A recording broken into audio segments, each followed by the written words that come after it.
தொடர் மழையின் காரணமாக காஞ்சிபுரம் அரசு மருத்துவமனை அருகே இருக்கக்கூடிய அம்மா உணவகத்தின் மேற்கூரை இடிந்து விழுந்து சேதமடைந்ததால் அதனை நம்பியிருக்கக்கூடிய ஏழை எளிய மக்கள் பாதிப்புக்கு உள்ளாகி இருக்கிறார்கள்.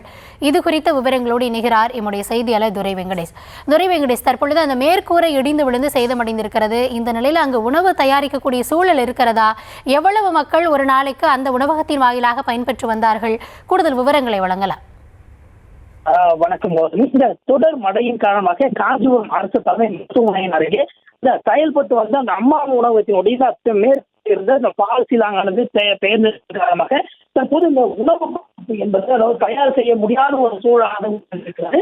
இந்த காஞ்சிபுரம் மாவட்ட அரசு தலைமை மருத்துவமனையின் அருகே இந்த அம்மா உணவகமானது கடந்த 2015ஆம் ஆண்டு 25 லட்சம் ரூபாய் மதிப்பீட்டில் அதிமுக கட்டப்பட்ட இந்த அம்மா உணவகம் தொடர்ந்து இந்த செயல்பட்டு வந்த நிலையில் இங்கே தினந்தோறுமே மருத்துவமனைக்கு வரக்கூடிய நோயாளிகள், அதே போன்று அவர்களோட உறவினர்கள், அதே போன்று ஆதரவற்றவர்கள், ஏழை எளியவர்கள் என அந்த பலதரப்பட்ட மக்களும் அந்த அம்மா உணவகத்தை காலை மதியம் மாலை என ஆகிய நேரங்களில் இந்த உணவு அருந்துவார்கள். இந்த மதிய உணவிலே வழங்கப்படக்கூடிய இந்த அம்மா உணவகத்திலே நாள்தோறும் நூற்றுக்கணக்கான மக்கள் பயன்பெறுவார்கள். இந்த நிலையிலே நேற்று அம்மா உணவகத்தினை அந்த மூடிவிட்டு சென்ற ஊழியர்கள் மூடிவிட்டு சென்றதை இந்த காலை பார்க்கும்போது அந்த மேற்கூரையினுடைய அந்த பால் சீலிங் ஆனது பெயர்ந்து விழுந்து முழுவதுமாக சேதமாகியிருக்கிறது.